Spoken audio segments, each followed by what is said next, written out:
Namaste, everybody.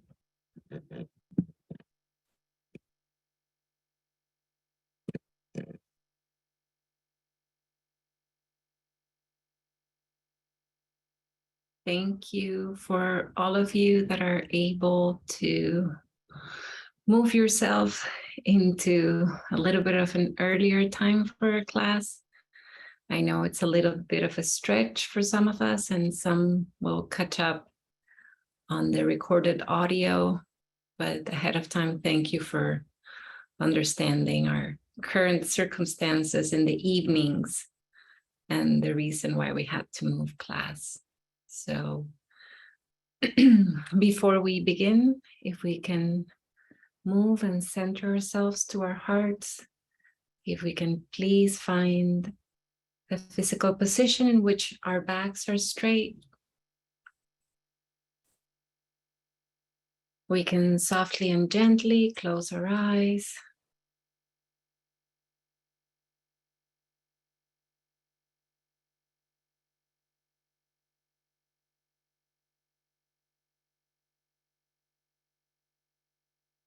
Trusting our bodies to move into a deep and slow breath.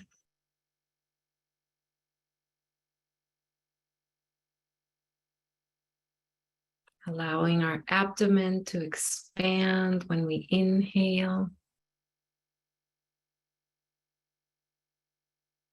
and to contract when we exhale.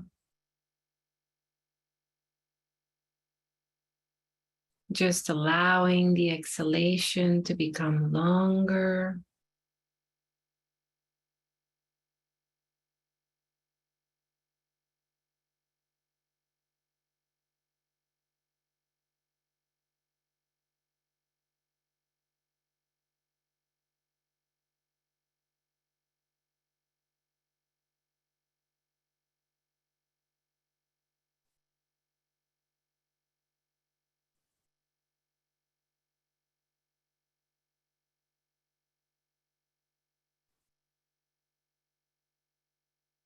We're moving into a space of simply being and allowing whatever is there to be there.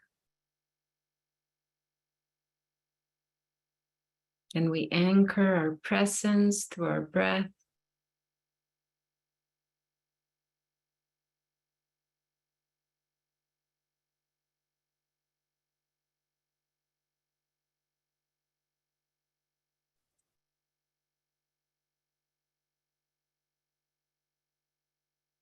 Allowing our bodies to relax with every exhalation.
We take a deep breath and become aware of our entire bodies.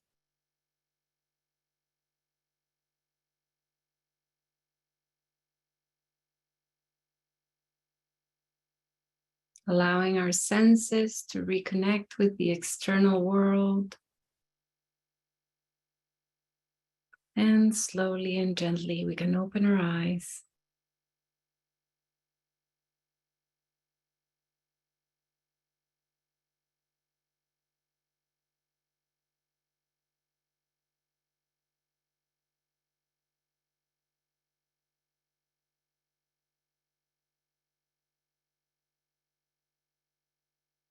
It's 6:38. Good evening.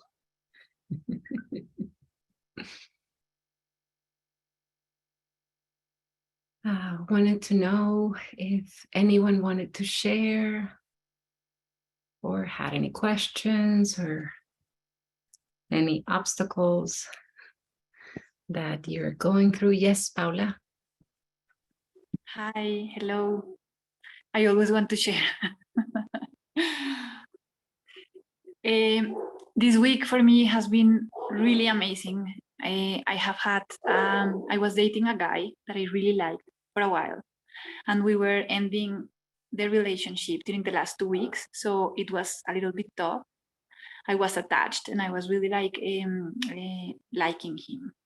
So I think that he triggered in me the one of those wounds that we have inside, one of those really deep.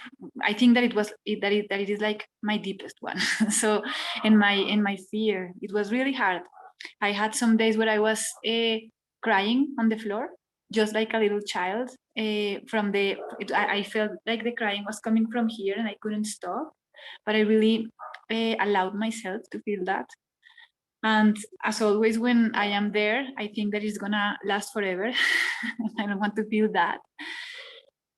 And I was also feeling guilty and responsible, because I saw the dark inside of me, like the things that I don't like about me, that were there also in the relationship. So I was thinking about all the things that I could do different and blah blah blah. But during the process, I think that beautiful things occurred as well. And I remember your last class where you were talking about grace and the possibility to connect and to ask directly what you want to know. And I was like using the position of the hands that you showed us. And I remember one night asking, is this the right guy? Should I keep trying, or should I just let him go? Because the doubt was killing me in my mind. My mind was like, yes, no, why? And I felt asleep.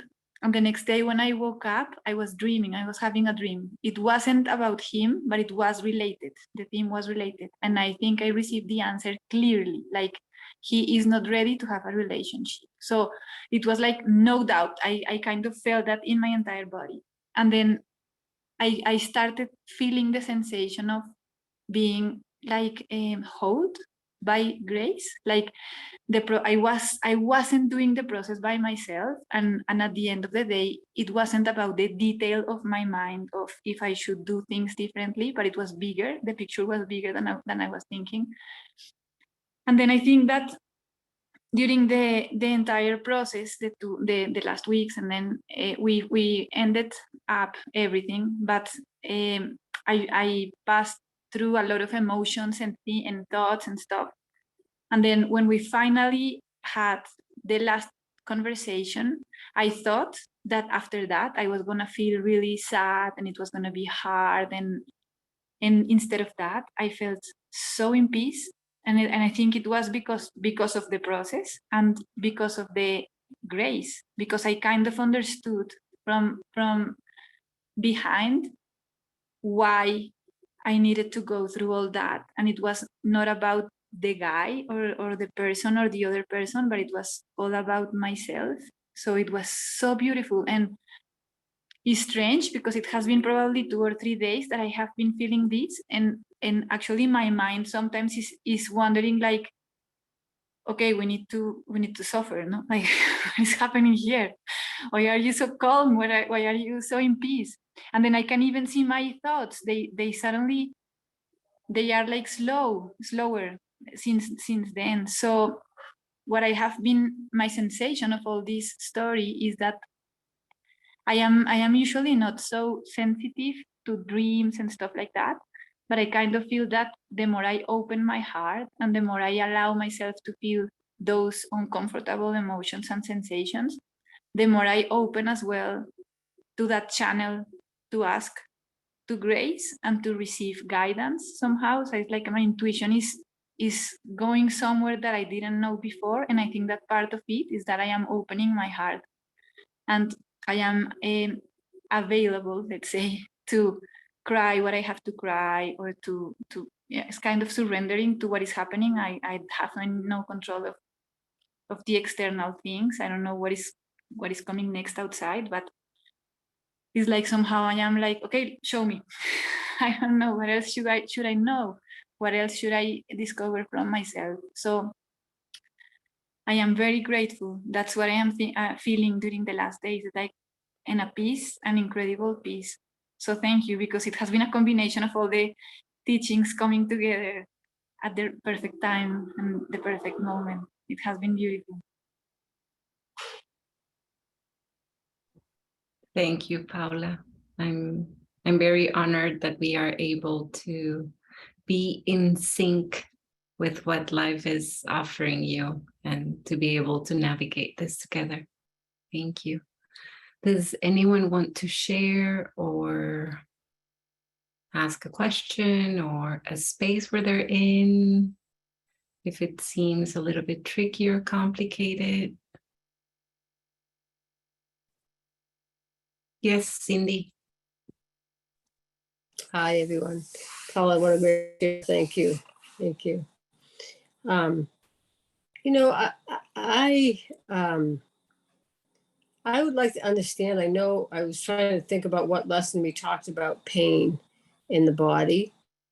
You know, I had COVID back in April, and I feel like there's something in my energy that is like, it's just zapped, and there's a lot of pain going on that's new, like it's constant. And I find, like, I take care of my 11-month-old grandson, and there's some days I feel like I might need to tell my daughter that I don't know if I can do this too much longer, you know? And I'm doing the practices, and I things I like, the seeing and the being. So I'm able to quiet that mind, but the body's still doing what it's doing, and I'm working on not being attached to that. And I'm in that space where I'm somebody that pushes through it to keep my responsibilities with other people and do what I'm supposed to do and do what people want me to do. And there's a part of me that like feels like I need to go away for a little while and regroup and regenerate myself. And I get to these places in life, you know. And so I guess that's my question. I really enjoyed Paula's share about knowing what's truth for me, or what's there that's just been a story for so long that I, you know, need to let it go, you know. Like my daughter just okayed me to stay until my husband retired with them. I'm not sure that I really want to do that, you know, because it's a lot being with the baby sometimes and the whole business. And I really like feel like I don't know why I feel like I need to rest, but I just feel like my whole being is saying, you got to stop, you know, you're going to go right down two tubes, you know. And it's been more significant since I had COVID, you know. I don't know. So I guess I feel like I've had a pattern in my life. When I had COVID in April, like I felt like I could just transition right then. I was like, so it was going to be okay, you know, it's okay. But even this, you know, this voice and there's just something zapping the energy. And I just, I'm trying to understand, I'm trying to be with myself to know what's really my heart calling and what's my chatter going on, but sometimes it feels so peaceful that it doesn't feel like the chatter, so that I'm conflicted a little bit there. Thank you. Yeah, thank you, Cindy. There's something for me that it's very important when we relate to the body, particularly because I don't think we have been educated well enough on how to relate to our own bodies. We kind of treat our bodies like donkeys or mules or oxes with this expectation of something that has to do hard work, right?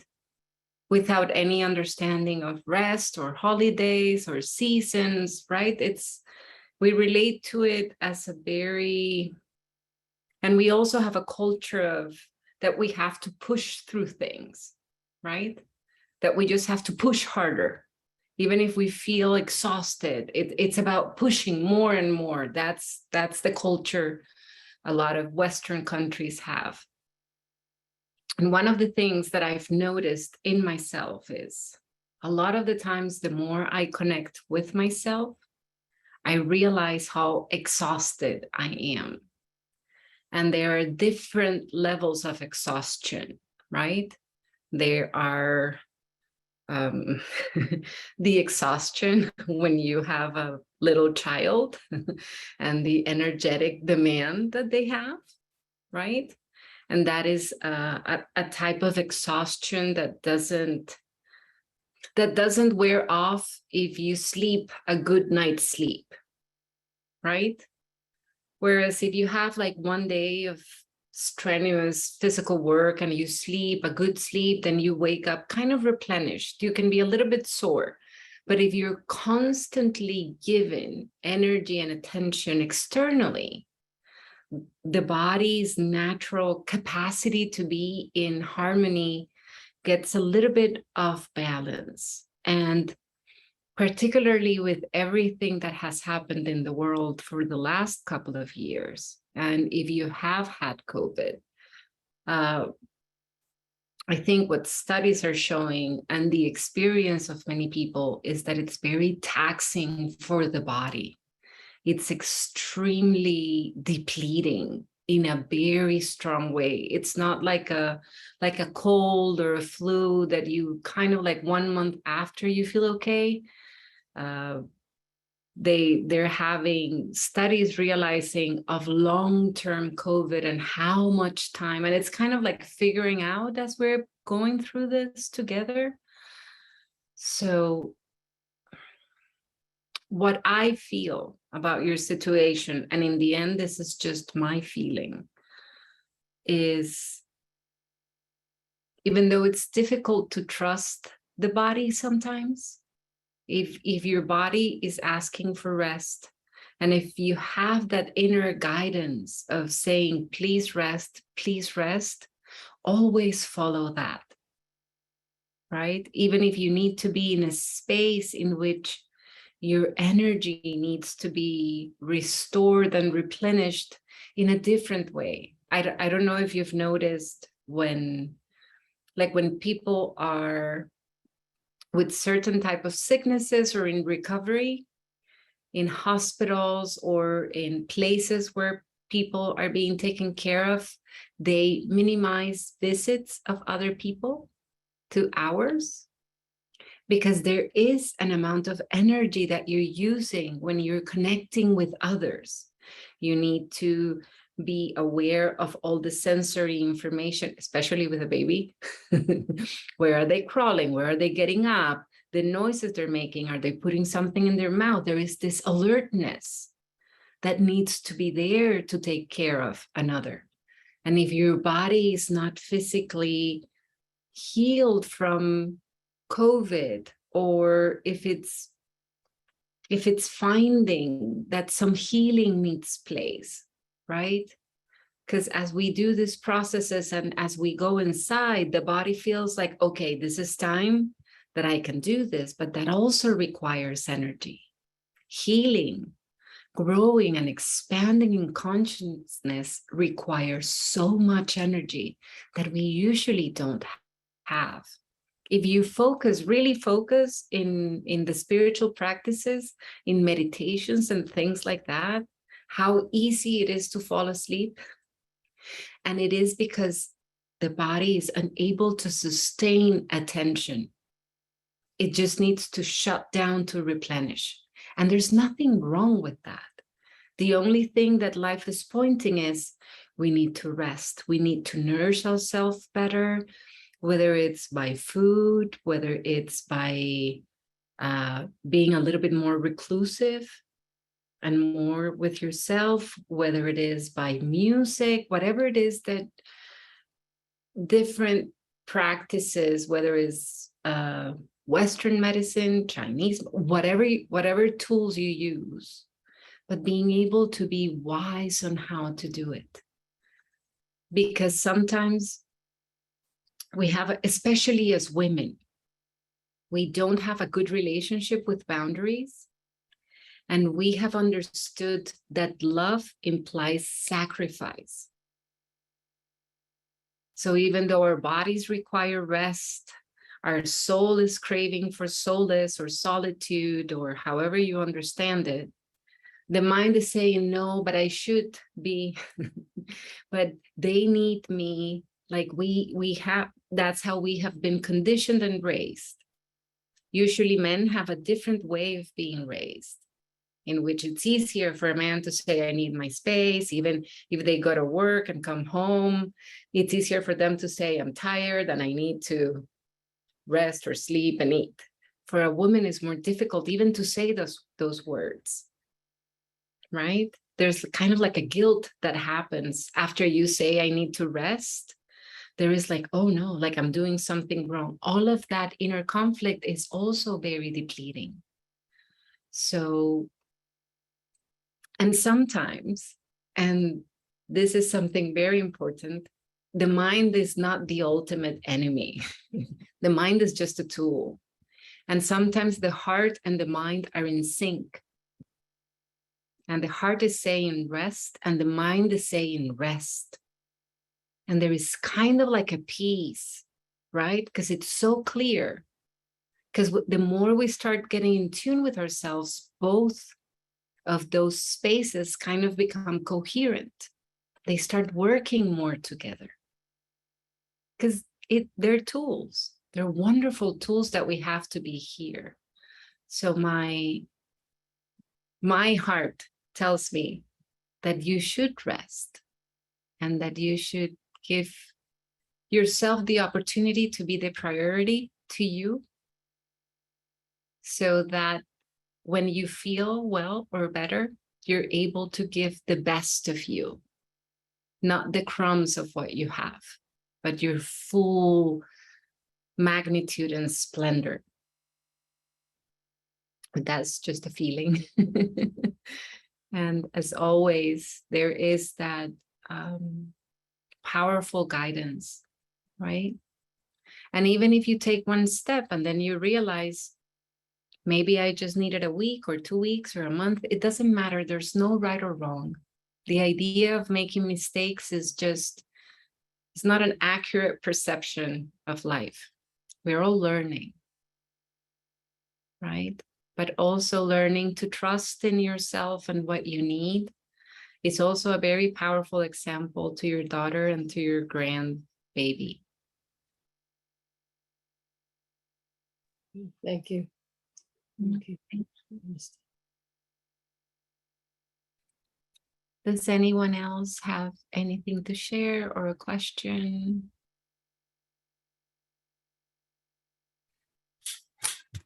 Yes, Linda. Yeah, I would just like to share something that happened last night. There is this gazing at the candlelight, the flame, gazing at the flame, just seeing and being has been sweet for me. It's felt like a real rest. And the seeing that is happening now, I'm seeing my mind. I'm seeing what it does. And as an example, last night, I took my 6-month-old pup who had surgery on a leg broken in 2 places by a horse kick. I took her for a walk in the dark. I try to kennel her at 10 p.m. my time. So, and I get up at 6 a.m. and I don't want her kenneled with, for longer than 8 hours. So I was giving her a chance to relieve herself, and I tripped over something that I had moved to this new location, but not put away in a shed or garage. And I fell, and I went into shock. I was hurt. It was on gravel, and my knee hurt, my hand hurt. I was afraid to look. I live alone. I was just afraid, like, oh my gosh, if I'm hurt, I can't take care of my animals. And as soon as the fear struck, like right on top of it, shaming and blaming. You should have put that thing away. This is all your fault. You're stupid idiot, blah, blah, blah. And it was like, what is going on? I'm physically hurt. I'm so frozen. I haven't even looked to see how deep the wound is or what happened. I'm in the dark. I'm paralyzed. I can't get up yet. I'm in shock. I'm afraid to try to stand up. And my mind is beating up on me when I'm physically hurt. That is insanity. It's like I saw so clearly. This is insane. So it's like that clear seeing. And those voices that immediately jumped in to shame and blame me, to guilt me.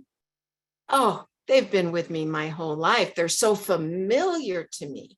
But there was a seeing of it that allowed me to disidentify, like I wasn't identified with those thoughts any longer. So there's freedom, new freedom. And I am just so appreciative of these processes that support us. And then one thing I would like your comment on, I just reread some postings from the oneness community, transcripts of things that Bhagwan has said. And one of the things he said is you cannot think your way into this. You cannot do it. A neurobiological shift has to be there in your brain and body to experience the freedom that I'm talking about. So I would just like your comments on that. And I'm not disheartened by it because I'm just encouraged every step as I apply these, as I take the action to do these processes. Thank you. Thank you, Linda.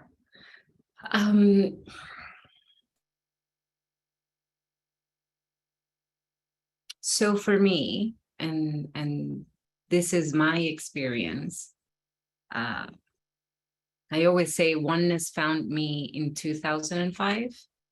I was 25, but life put ahead of me several spiritual teachers before oneness, since I was 7, and different paths. And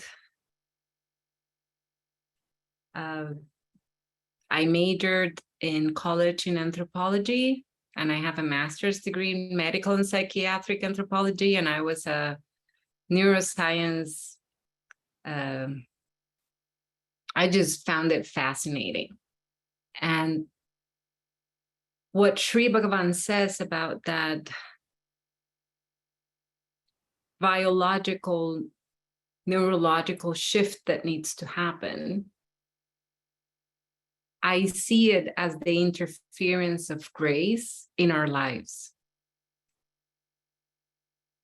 I experienced it in myself and in others, in many paths, in many situations where life taught me that there is no set formula.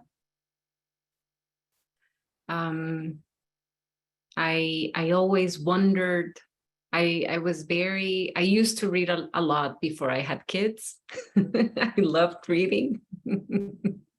Now I don't read so much. My brain can't read a lot. But I used to be very interested in the experiences of saints and sages, like what happened. And I also tried to replicate it within myself. And I went through many stages of, there was a theory that you had to cleanse your gut. And there were different ways of cleansing your gut. There was even like a papaya fast that you were supposed to do. And I even did it like for 28 days until my hands started turning orange. And my feet. And my doctor was like, no more fasting with papaya, please. This is no longer healthy. And I didn't have any type of neurological shift, right? But when my grandmother passed away, I had a massive neurological shift. Non-related. The only thing I can connect it with was with her passing. But I'm not even sure if it was triggered by it or it was just the same space that it was happening. It's so difficult to know. Like many people have tried to do the same things that Jesus did or the Buddha did, you know? And you try, even that was the Buddha's path, trying to replicate what others had done, to try to get. What I found is there is nothing you can do because the one that is trying to do is the mind, right? But this universe, the nature of this existence is naturally inducing to have that shift happen. And it's catered specifically to every single person. There's no formula.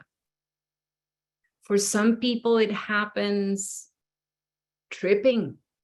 And that reminds me of Eckhart Tolle and his experience, you know, being in the brink of suicide and suddenly like realizing like, but who's thinking this, right?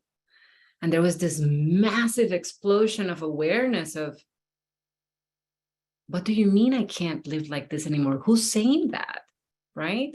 And it took him years to understand what had happened. Whereas there's another modern sage, so to speak, which is Adyashanti, and his experience was different. He was a hardcore Zen meditator that did it for a long time until his teacher told him he was ready, but he had no idea. And then he had to go through all his ego and facing so many things, right? And then you have so many people that have had so many experiences. And for me, the core of it is what I call grace. It happens to every single person at the right moment, at the right time. And there's also another thing that I found that is not just that you're awakened now. It's kind of like turning on a switch. It's more of an awakening. You are awakened to something, and then life happens and you're awakened to something else. Even with the Buddha, he speaks about enlightenment in 3 different spaces in his life. Not the same experience. All saints and sages have their own different experiences. None of them are the same. For some people are more mystical, about seeing colors and hearing voices. And for other people, it's just this ultimate sense of peace and silence. And for other people, it's very zen that they go to the woods and chop wood. And then they continue to go to the woods and chop wood, but they're enlightened. It's the same thing, but from a different perspective. Trying what I discovered in my experiences, the more I tried to push it, none of that worked. The more I allowed life to be my guru, in understanding that every single experience that was happening is absolutely perfect for what I need. It doesn't matter what it is. It doesn't matter if I'm angry or I'm happy. The only thing that matters is that effortless effort, putting that awareness and being super authentic. That's it. That gives space for that shift to happen. For some people is they have experiences with plant medicine. For some people is different type of breaths and meditations. For some people is dancing. For some people is painting. For some people is grieving, that their hearts are open and their awareness is expanded. It's so tricky to know. It's so tricky to know, but it happens for everybody. That is one thing I know, that there is no human being that doesn't have that experience. So that's my perception of it. And life always gives us what we need in the moment that we need it. So trusting also that guidance and allowing the process to take place can be very beneficial. That's just my experience.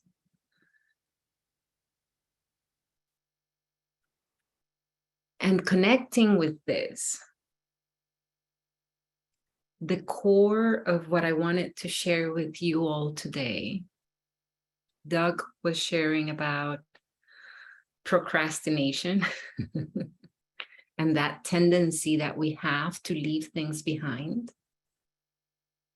And I always love the experience of sharing, because it always feels like what I want to share for the class, everyone kind of shares it in the sharing. So it's always this very beautiful yes moment of the universe of being like, yes, we're all in tune. This is where we're going. So there is something very powerful that can be a very strengthening tool. And it's the act of surrendering and asking for grace. In this path of the heart and in this path of being able to figure out what it is that we are either supposed to do, want to do, or what is going on, right?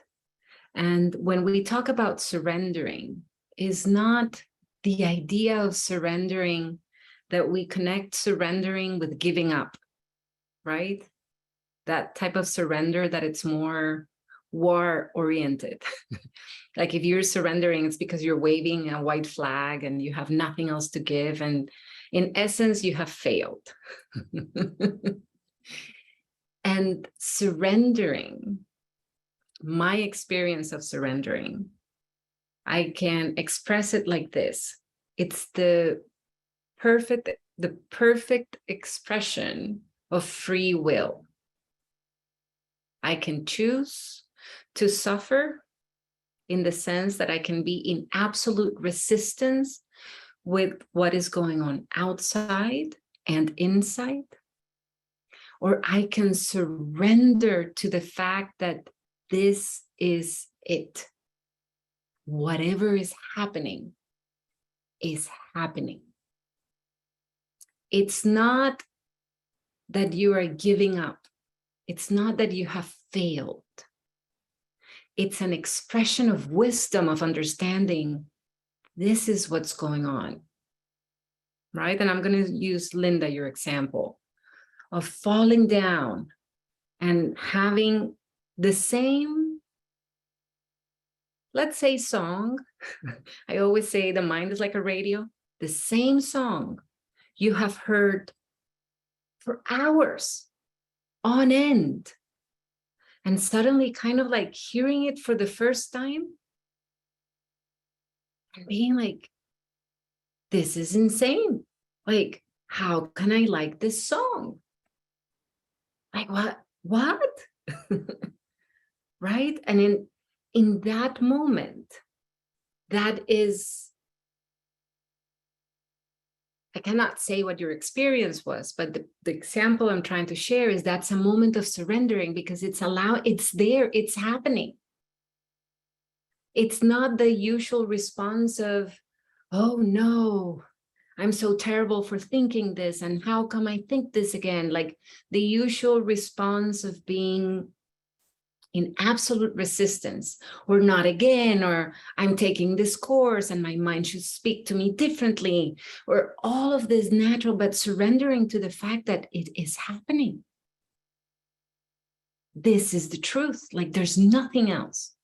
And there is a sense of rush in those moments because it's freedom. You're no longer entangled in trying to make this experience different, right? And that can be an experience, a powerful one. But what happens when you surrender, like this is it, but you just feel like poop? You're not having that freedom rush, but you're just having either heartache or grief or the sense of disappointment, or however it is that we have been conditioned to respond to a moment when we realize we cannot change it, right? Because the mind is a tool for change and transformation in the external world, right? You want to, now it's very popular, people want to grow their own food, right? You want to grow your own food. You want to be self-sustainable. So you have to figure it out. You have to figure out if you're going to be a hydroponic farmer, or if you have a little bit of space in your backyard. What type of animals do you have? How do you farm?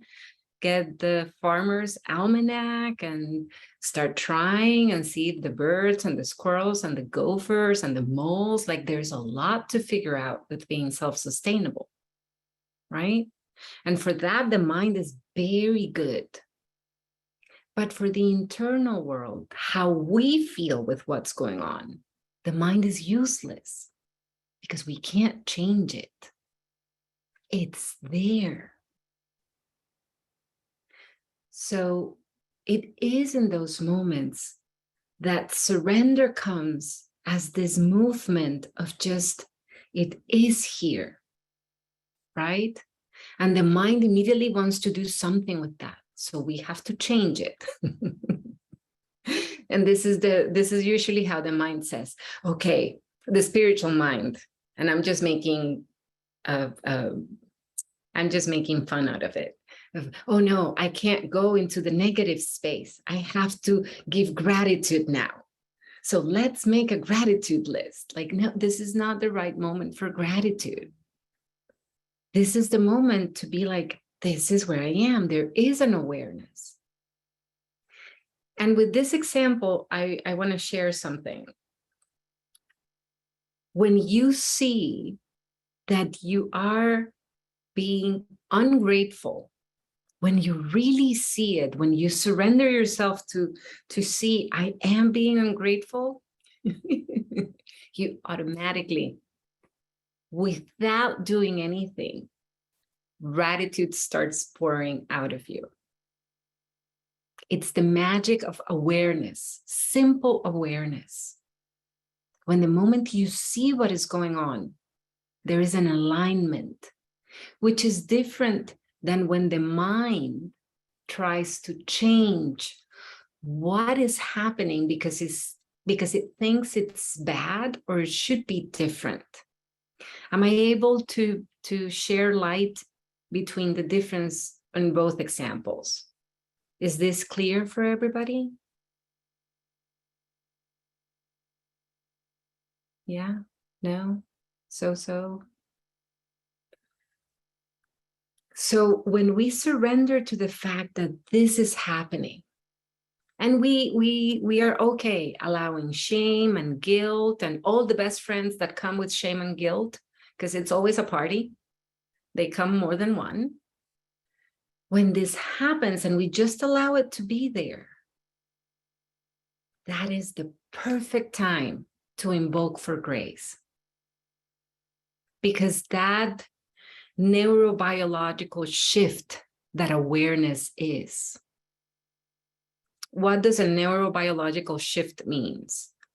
To speak it kind of like an example, I'm trying to figure out how I would share it with I'm in the world of children now, so it would be like a young child, how to explain it. The brain has something called neuroplasticity.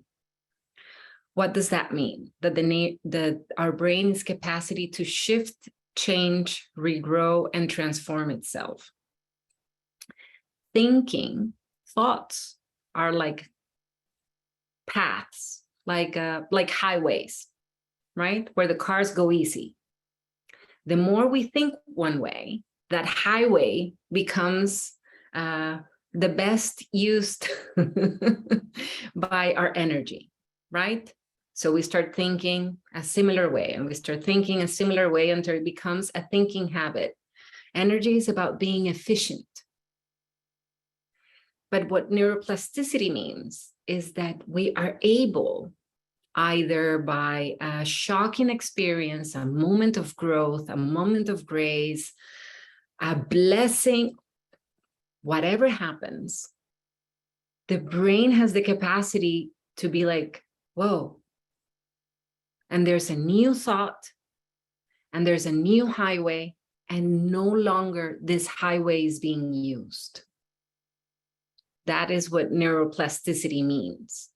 And it implies, in this sense of what we're sharing, that all our bodies, the physical body, the energetic body, the mental body, the emotional body, the akashic body, all of our bodies are so interconnected that an experience can happen in one of the bodies, and then you can see it in the brain, so to speak. There is a specific shift that happens in the brain, whether it's through neurotransmitters or neuronal pathways, whatever it is. There's a new way of thinking. And invoking for grace, it's kind of helping align all the bodies for the shift to happen. And this is the tricky part, for the shift to happen when it's supposed to happen. The more we surrender and we are open for it, the more we can be aligned to it. But the fact that we surrender, and this is the tricky part, the fact that we surrender and we ask for grace, that doesn't mean that it's going to happen immediately and permanently the way we want or we think it should happen. There is a higher wisdom, there is a higher knowledge in either what you relate to as God, a God, the universe, the collective consciousness, your higher self, whatever name you have for that. There is a superior wisdom and knowledge for what is right when is right, right? And what we are doing is sustaining space for that shift to happen. And for some people, this influence of grace is unnoticed to them. Sometimes people don't see a change, but everyone else sees the change. Sometimes it's like Linda, like you see a change, and maybe because of your living situation. I don't know if your animals respond to you differently, but maybe they don't, right? And it's okay. Lowering the expectations of what the results will be. It's also a space of surrender, because surrender implies being in the present moment, here and now, with whatever is happening. And asking for grace, or for divine intervention, or for help. Something as easy as just help. It's a very powerful thing, especially because it's very humbling for the mind about how it has been built to think about itself, right? And it pushes us to really be more aware to how connected we are to life and to all the universe in itself. There is a different experience of how that works. And there is a deeper experience even in the ways that you can experience gratitude when you're able to surrender and ask for grace. Right? Does this make sense?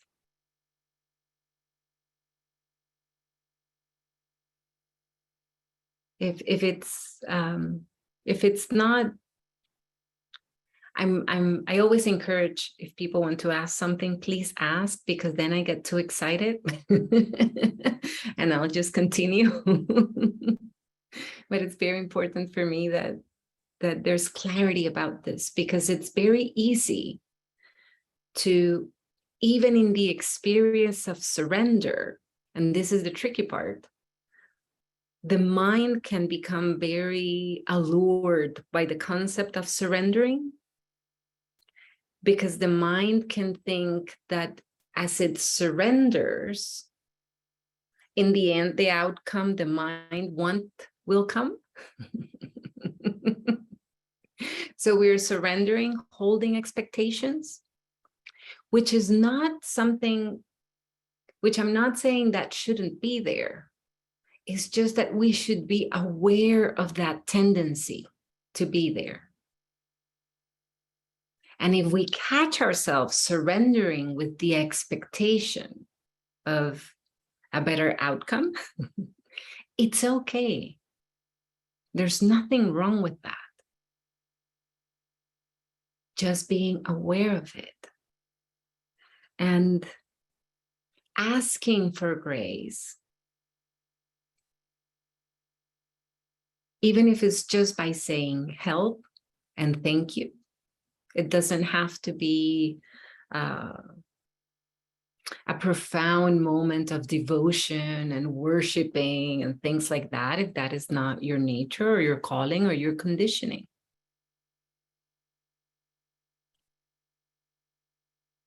Because there is one natural law that it's very clear for the universe.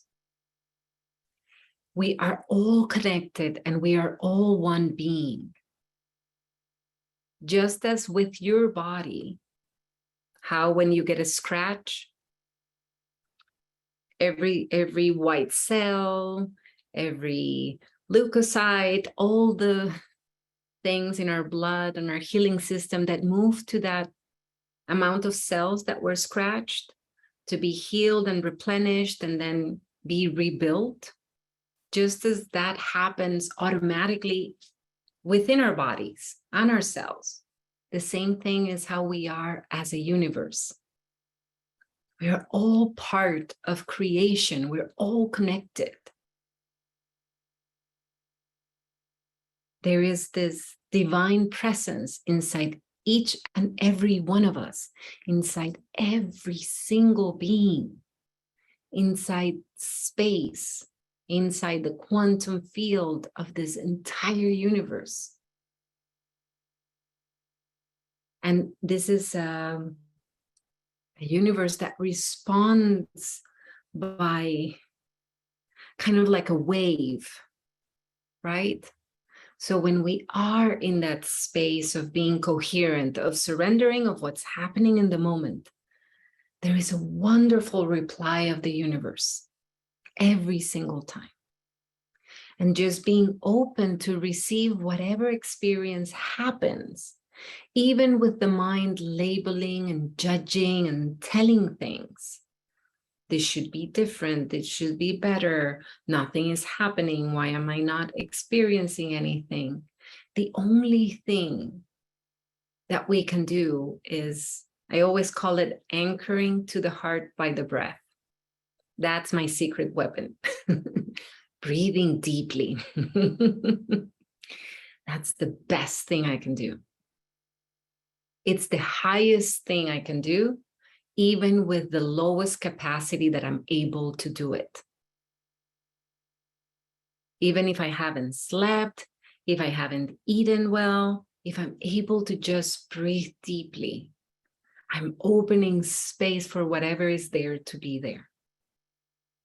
And even if I'm having a great day and I'm moving into an emotional high and an energetic high, and everything seems to be gliding perfectly, I also have to breathe deeply.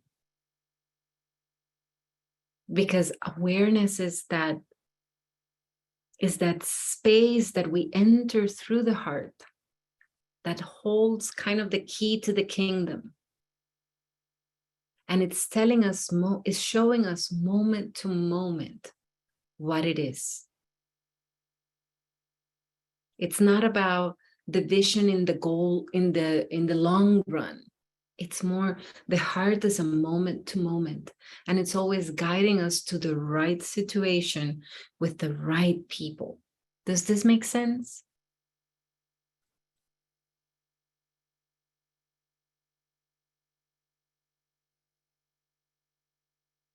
So this act of surrendering and inviting grace is opening, we're kind of opening space to be filled with whatever it is that we need to be filled with.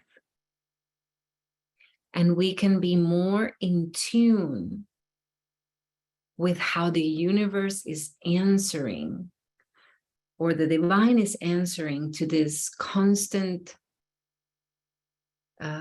question that we carry inside of what to do, if we have a conflict, how to solve it. Like there's all these things we have to do practically in the world. And we have this inner compass that moment to moment is guiding, and being able to be more in touch with it. Kind of like the experience of Paula. So Paula was I don't know if you all heard it. She was entering a relationship with somebody, and it started to become difficult. And she asked internally, is this the right person for me? And through a dream, she kind of had the insight that this person was not ready for the relationship. And even though there was crying and there was sadness, and obviously once you start having feelings for the other person and you feel that connection and that bond, once that's being broken, it is painful. And that doesn't mean that when you surrender and ask for grace, you'll be pain-free from the human experience. You'll have the experience, but you'll also be able to navigate it from a different space. Grieving is not karma. Some people think that we shouldn't experience grief or sadness, and that is not kind of like a right understanding of this world.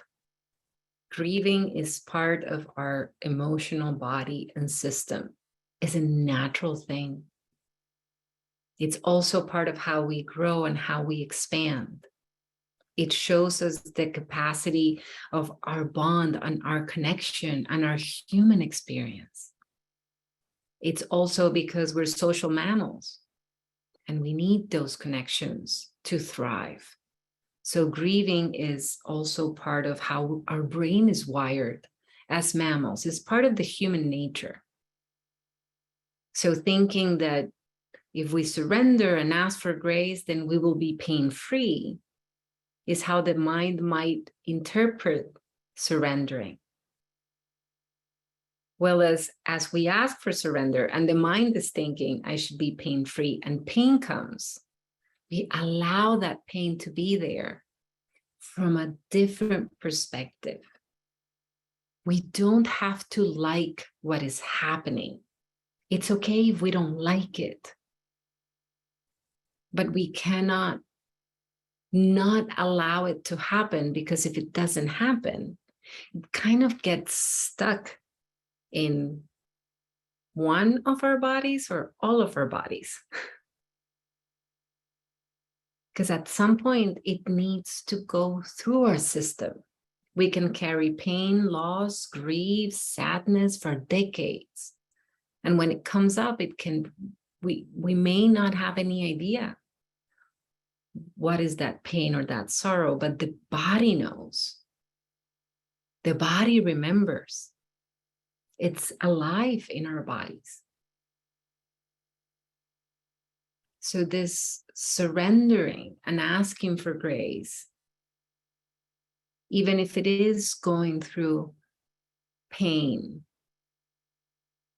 it's actually easier to go through pain than not going through pain and experience decades of suffering.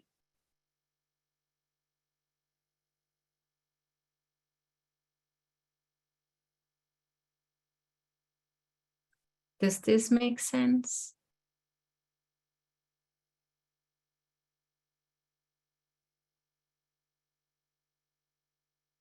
I'm scared when no one asks any questions. I'm either putting you to sleep, I'm confusing you,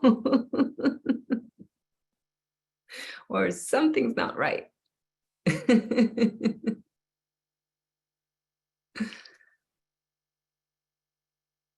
Does everyone feel comfortable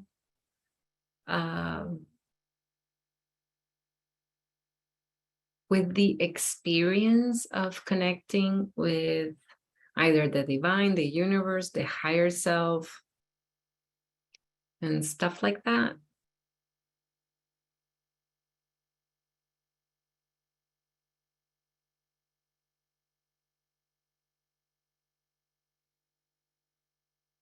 Is it easy to, does anyone have a certain experience or a different way of connecting? Are these words, what I'm trying to ask is, are these words well received by everybody? The divine or something higher, the higher self, a God, the universe. I want to be respectful with everybody. By no means, Doug and I are trying to make you to believe into something that you don't believe. We're very respectful of everyone's path. I just want to know the right words to convey what I'm trying to say. I don't want to be a cause of trigger or any type of experience that is not welcomed. So that's why I'm trying to be respectful. Yes, Jeffrey and Chair. Hi. Good Hi. evening. Yes, everything makes a lot of sense, and I think that there's been enough progress with the processes and listening, and your voice is very relaxing and soothing. So there's just not a lot of I'll call it kerfuffle going on, right? I have two experiences. either I'm very quiet and calm my mind, my breath suspends at the exhalation for 5, 10, 15 seconds, just naturally. I don't gasp for air, I just naturally then breathe again. And so I have quite a bit of that. Usually my discomfort, so to speak, is not at all on that emotional level that I hear a lot of. And I wonder, geez, not there, hasn't come up yet. But what I get is itching. I find myself, if I went to every spot that I felt at times, I would look like a monkey or something. But I went the other night, I was up for at least 2 hours, from about 2:30 a.m. to about 4:30 a.m. just riding through the itching. So in other words, I didn't itch, I didn't yield to it, because it's like kind of like the thoughts, they bounce around, so it's like, okay, it's over here, then it's over there, and then it's back over here, it's back, and it's down by my leg. It's like little things, little, not a lot of conscientious thought or any troubling thoughts, just the itching. So I kept breathing in and breathing out on it. And eventually, to some degree, it settles down, and then maybe I go back to sleep, or I just get up, because I don't sleep that much anyway. So that's my experience. And of course, I obviously, from an experiential standpoint, I enjoy the quietness and the just the calmness that comes. But other than that, I think that's really my experience so far. So what you say, I align with. I've had, as you, many different experiences, many different techniques and events that I've been to, and people and books and ideas. And I was actually a former teacher of transcendental meditation. I spent many years with Maharishi. It was a very wonderful experience. But what happened was I one day realized that I still had a lot of fear. And I wasn't bothered that I had fear. I was bothered that I didn't notice I had fear. And so I thought, what kind of awareness is this, where I'm just becoming aware of the fact that I have all this fear going on? It was many years ago.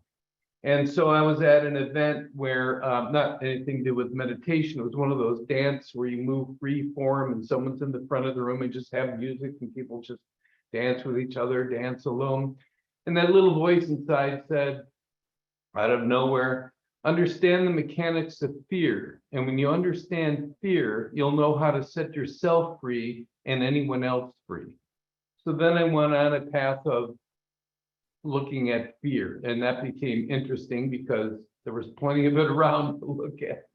And so that's it in a nutshell. So my path has been all kinds of different experiences along the way. When I first experienced what I would call witnessing and separation of things, I was very young.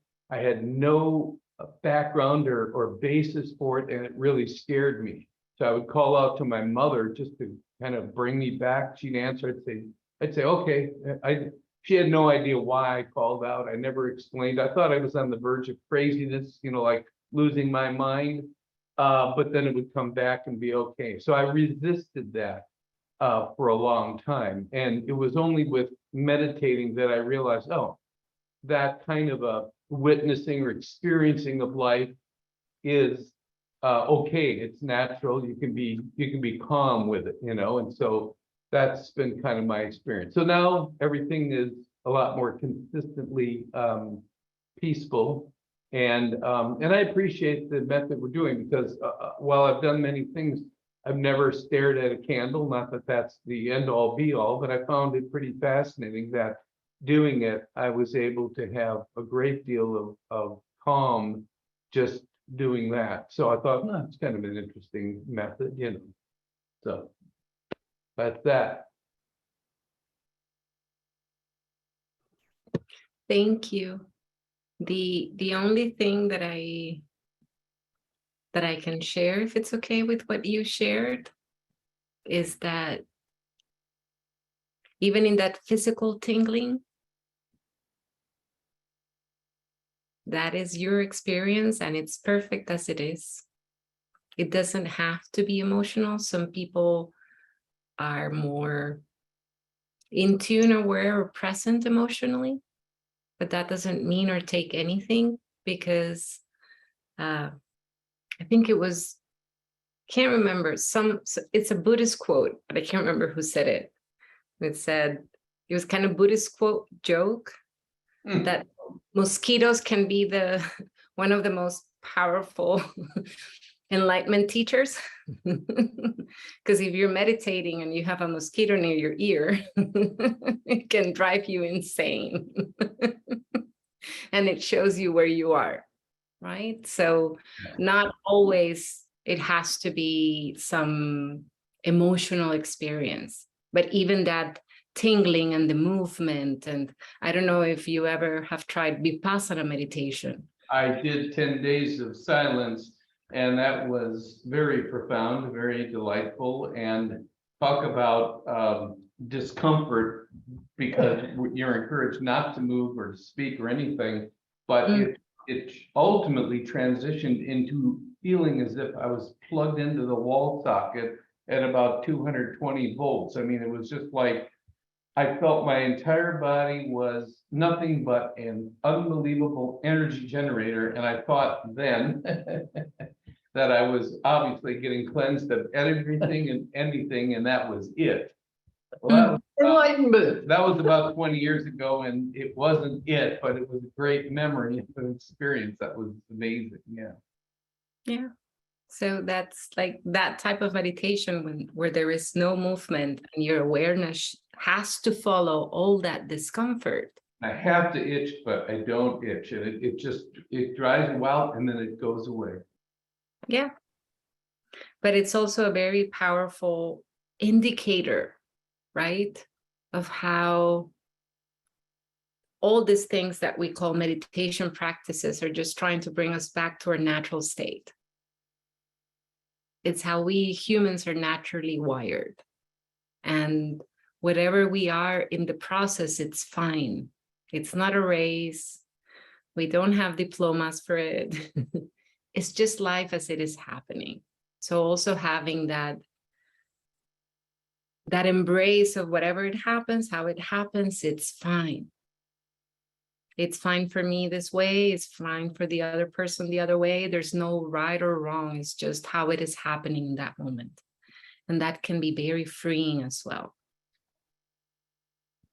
So if it's okay with all of you, we can close tonight with a small meditation that we can kind of collectively invoke grace and ask grace to hold us and support us during this space. I'm curious if you would like a bathroom break for a couple minutes before we move into meditation.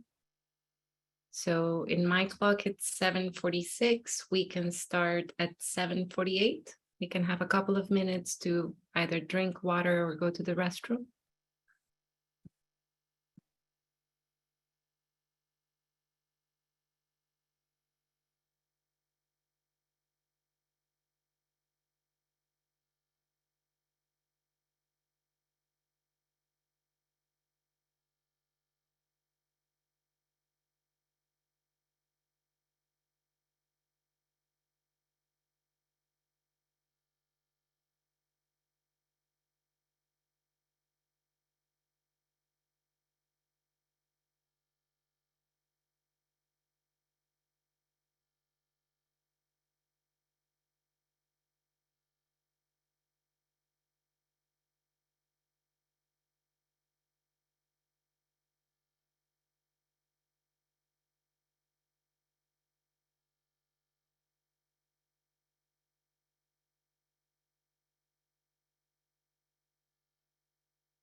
Okay, so now that we have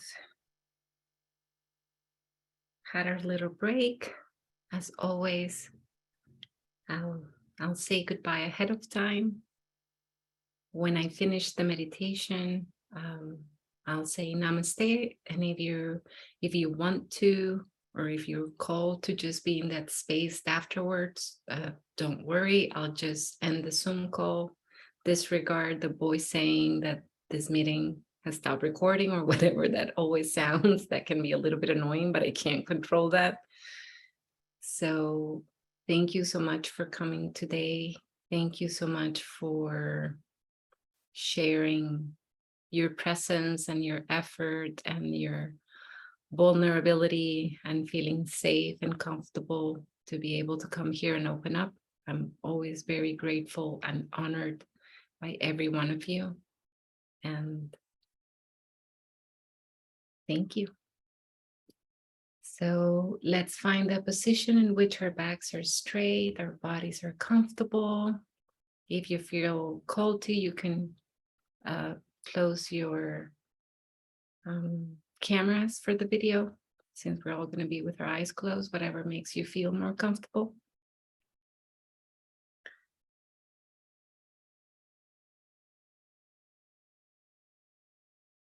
Allow your breath to move into pranic breath, in which your inhalation is slow and you allow your abdomen to expand. And your exhalation is a little bit slower, and you simply contract softly and gently the abdomen as you expand.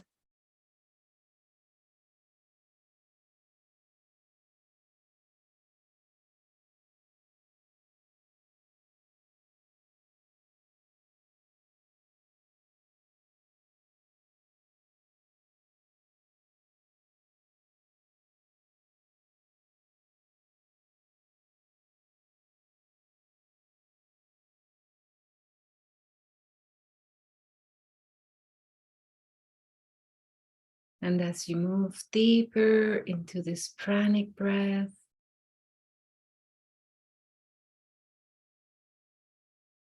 you allow yourself to trust into your body, into being able to sustain this type of breath in a rhythm that it's perfect for your body.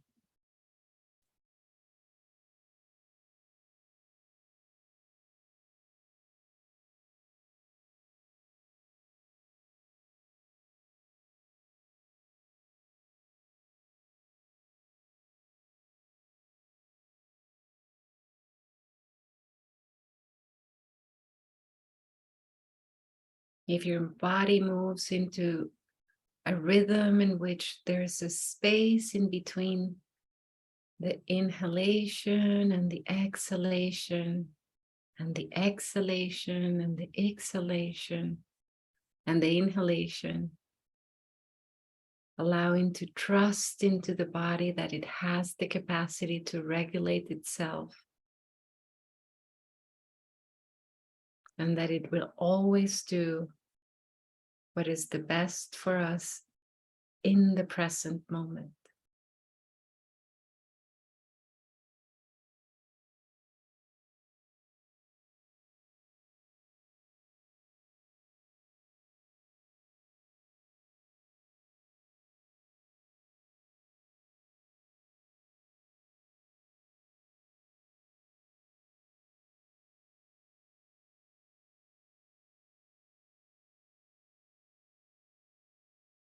We're going to move our attention into the space of our sacred heart or spiritual heart, which is located in the center of our chest, next to our physical hearts.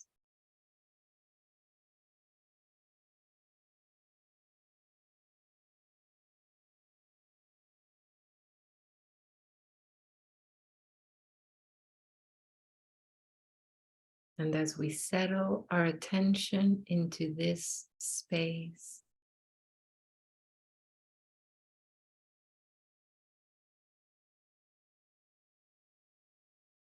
we invoke the divine presence into our hearts.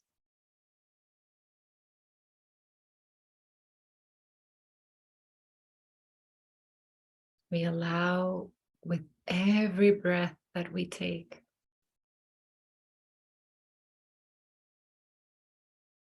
we allow that divine presence to expand within our physical bodies.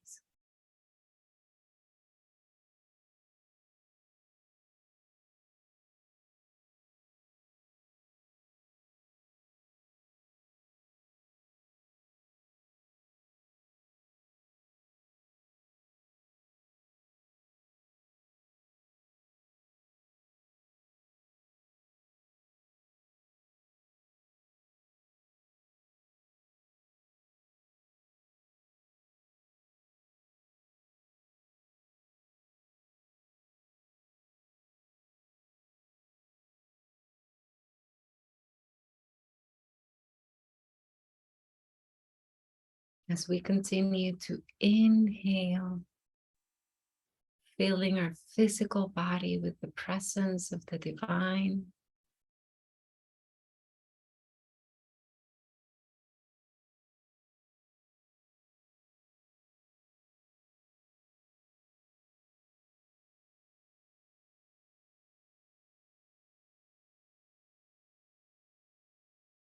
We allow our bodies to expand further and further in this union.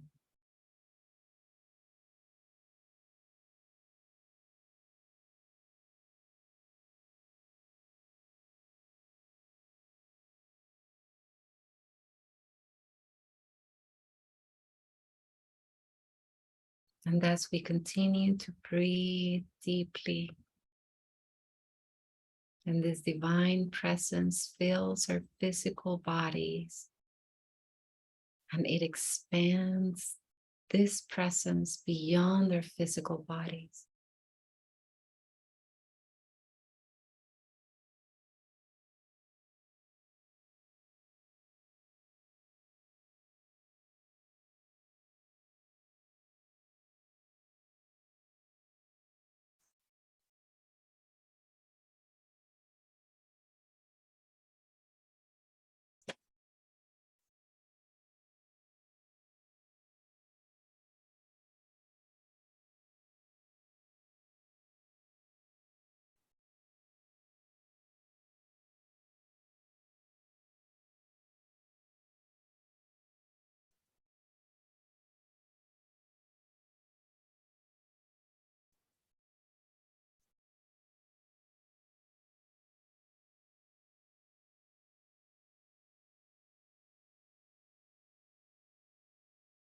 And as we allow ourselves to melt into this sacred union,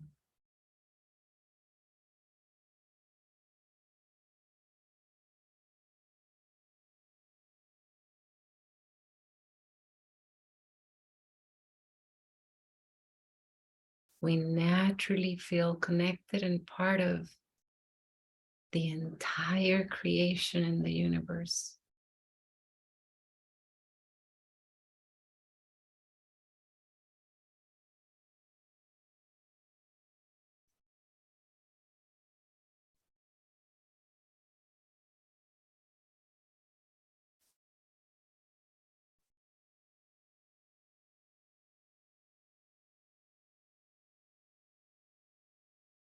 And from this profound space of connection and union, we simply ask our divine, the universe, our higher sacred self, however we call it, to bless us with endless grace for this journey that we're having as human beings.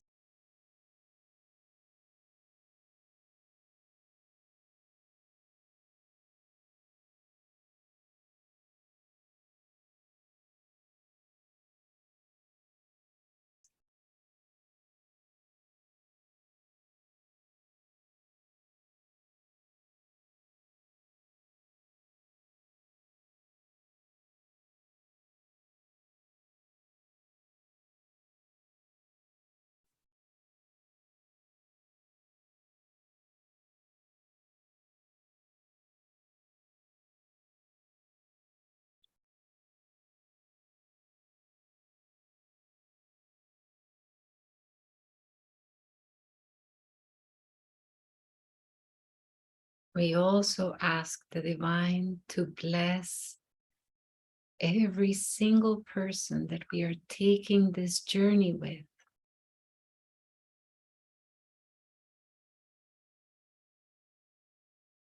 To be able to move deeply into their hearts.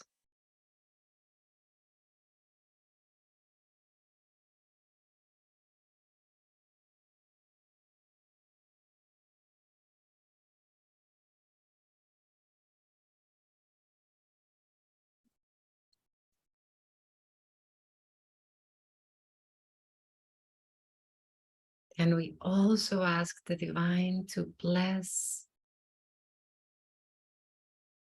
all of humanity as a whole.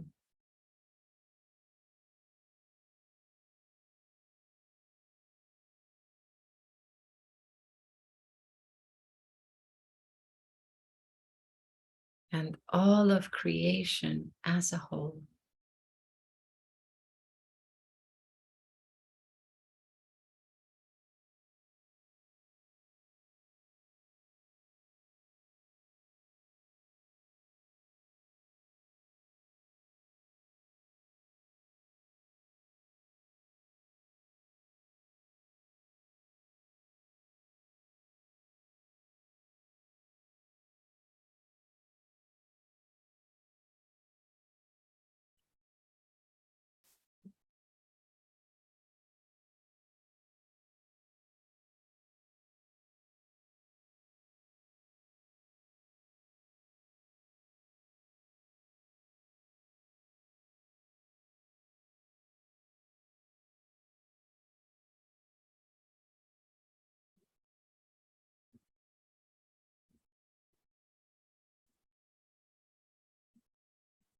And from this profound space of deep connection and oneness,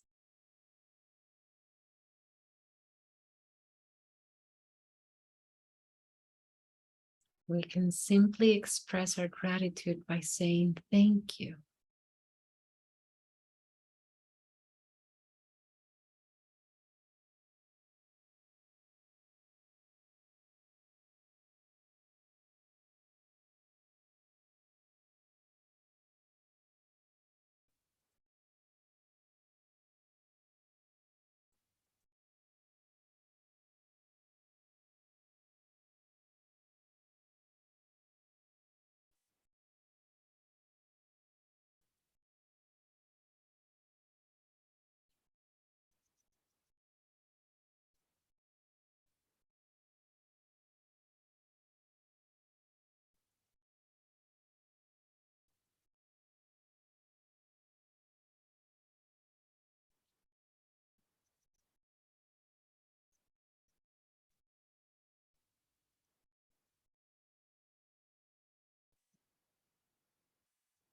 Allow your heart to guide you during this process.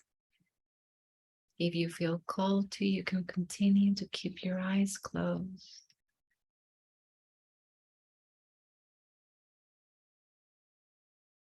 Thank you so much for your presence and your time. Have a wonderful evening. Namaste.